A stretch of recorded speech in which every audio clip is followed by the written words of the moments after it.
그동안은 미국 증시 하락에도 코스피가 잘 버텼습니다. 정말 잘 버텼어요. 그런데 오늘 아침에 좀 아프게 들어옵니다. 그것에 대해서 제가 이야기를 해보도록 할게요. 아마존 뉴스까지 나왔어요. 이제 빅테크들 대부분 실적 발표가 나왔는데 공통점이 하나 있었습니다. AI에 대한 투자를 예상보다 훨씬 더 많이 늘리겠다가 1번이었고 발표를 하니까 오히려 악재로 반영하면서 주가가 하락했습니다. 실적이 잘 나왔고 AI에 대한 투자를 늘리겠다. 1년 전, 2년 전에 이렇게 빅테크들이 발표할 때 주가들이 환호했었던 멘트입니다. 바뀐 게 없는데 시장의 분위기가 바뀌었다라는 거죠. AI에 대한 투자를 많이 하는 거를 지금 원하지 않는다라는 겁니다. 천문학적인 AI 자본을 지출하는 게 이제 좀 부담스럽다. 왜? 돈이 되는 거 맞아? 왜 돈이 왜 안 들어와? 투자를 했는데 3년 됐어. 3년 됐으면 이제 돈 들어와야 될 거 아니야? 클라우드 회사들이 투자하는 거조차도 클라우드들 돈 잘 벌거든요. 그거조차도 이제 악재로 보고 있다는 거죠. 거기다가 소프트웨어 산업들, AI 소프트웨어가 나오면은 다른 기업들이 무너질 수 있다. 예를 들어서 아이폰이 나오면 모토로라가 안 무너질 수 없었던 것처럼 노키아도 무너졌던 거고, 새로운 형태의 혁명의 소프트웨어가 나오는데 그러면 기존 애들이 견뎌낼 수 있겠냐는 악재까지 나오면서 시장에 부담이 온 겁니다. 거기다가 하드웨어들도 타격을 받기 시작했어요. AMD부터 시작해서 우리나라 기업들까지. 왜 이걸 악재로 보느냐? 투자 지출을 늘리면 당연히 호재를 봐야 될 거 아닙니까? 근데 이걸 악재로 해석했던 이유는 자재값이 올라서 그 건설비를 더 투자를 늘리겠습니다. 아파트 짓는데 투자금을 50% 증가하겠습니다. 그럼 데이터 센터가 50% 늘어나는 건가요?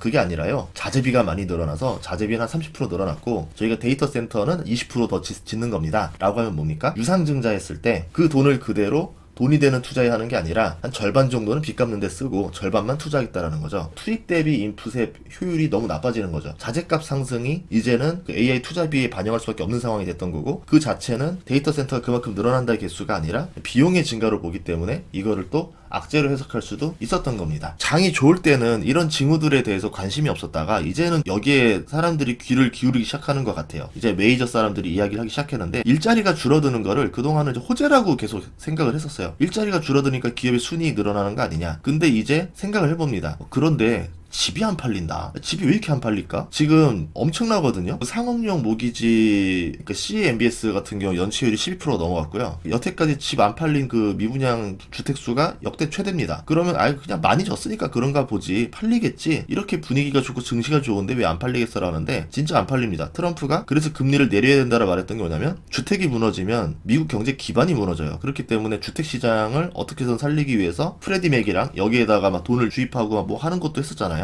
이런 것들까지 다 영향을 줬던 이유가 그런 이유였던 거고, 집이 안 팔리고 일자리가 잘리면 고용이 둔화가 되겠죠. 그러면서 소비 지출이 감소가 되는 형태로 가지 않겠느냐. 뭐 이거는 그동안 다 알려졌던 사실인데 주가 오르는 거와 상관이 없었으니까 사람들이 무시했습니다. 자, 그 다음에 금융시장의 경고인데 기술주들이 지금 계속 내려갑니다. 부채에 대한 상환 능력 의심도 받고 있었던 거고, 채권 시장에서도 조금 이제 안 좋은 신호들이 나오기 시작했었고요. 그런데 연준은 금리 인하를 적극적으로 할 기세가 안 보입니다. 금리 인하를 적극적으로 해야 되는데 적극적으로 안 하면은 이 문제들이 수면 위로 올라오게 생겼죠. 미국 경기가 침체로 갈 거다라는 거는 예전부터 얘기했던 건데 그 아주 얕은 침체는 호재로 볼 수도 있었던 거죠. 얕은 침체를 빌미로 시장에 돈을 뿌리면은 호재가 되는 거고, 근데 얕은 침체에도 불구하고 시장에서 돈을 안 뿌려주면은 깊은 침체로 가고, 깊은 침체 때는 증시가 악재로 반영합니다. 그래서 똑같은 침체여도 호재냐 악재냐는 뒤에서 돈을 도와주냐 안 도와주냐로 차이가 난다라는 거죠. 이런 시그널들이 지금 계속 벌어지고 있었다. 요약을 해보자면은 일자리 감축이 줄고 있다, 늘어나고 있다, 채용이 줄고 있다, 기업 부채 부담이 증가하고 있다, 주택 수요가 약화되고 있다, 연준이 그럼에도 불구하고 금리 인하 기조가 제대로 보이지 않는다, 채권 시장이 경기 침체를 예고하기 시작했다. 이제서야 보이는 겁니다. 예전에 이런 얘기하면은 사람들이 조롱만 해요. 무슨 헛소리냐, 주가 오르고 있는데. 뭐 연준이라던가 트럼프가 돈을 더 풀고 금리 인하 하겠다는 기조로 돌면은 상승의 계기가 될 수도 있는 거죠. 하지만 이제 그렇게 돈을 풀게 되면은 금이나 은이나 비트코인이나 유동성이 증가하고 달러의 가치가 더 떨어지는, 결국 나중에 달러의 데미지를 계속 매기는 이런 일이 벌어지는 거거든요. 이런 상황에 이제 빠져 있다라 보시면 됩니다.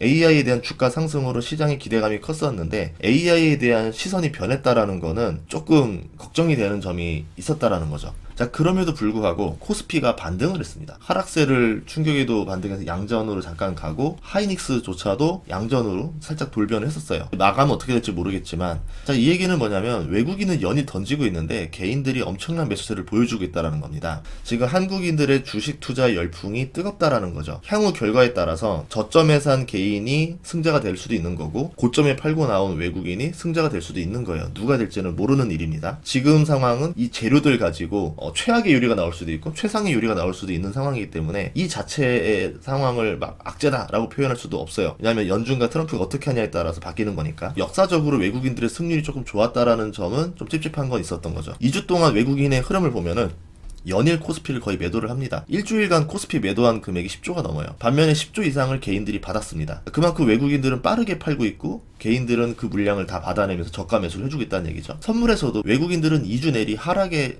베팅을 걸었었어요. 저번 주만 하더라도 증시 많이 올랐거든요. 외국인들은 하락에 베팅을 계속합니다. 손실을 그동안 외국인이 봤을 건데 최근 하락으로 이득을 봤을 가능성도 있겠죠. 여기다가 이제 아마존 쇼크인데 시장이 어쨌든 완연한 변곡점을 제시해야 하는 이 시그널일 수도 있기 때문에 기술주 하락까지 투자에 대해서 조심은 해야 된다. 분할 매도를 하던가 해지를 걸던가 전략을 세워라. 제발 그냥 100% 몰빵 전략 같은 경우는 이런 시즌은 조심하라고 하는 겁니다. 근데 대부분은 해지를 걸 수 있는 기술이 없어요. 주가가 얼마나 하락했을 때 옵션으로 이득을 봐서 상충시키는 이런 전략을 쓸 수는 없잖아요. 그래서 분할 매도하는 게 개인은 제일 편하다는 얘기가 그런 말이었던 겁니다. 아마존 쇼크 좀 얘기를 드리자면은 잘 나왔습니다. 실적 나쁘진 않았어요. 조금 뭐 비트나거나 미스나거나 이런 것들도 많았었는데 결국 이제 결정타는 뭐였냐면은 자본 지출을 2천억 달러를 하겠다라는 겁니다. 올해 예상치가 1,460억 달러였는데 훨씬 더 늘어났기 때문에 악재다라고 이제 반영을 해서 주가가 떨어졌던 거죠. 이제 AI에 대한 과한 투자를 시장에서 악재로 보기 시작했다.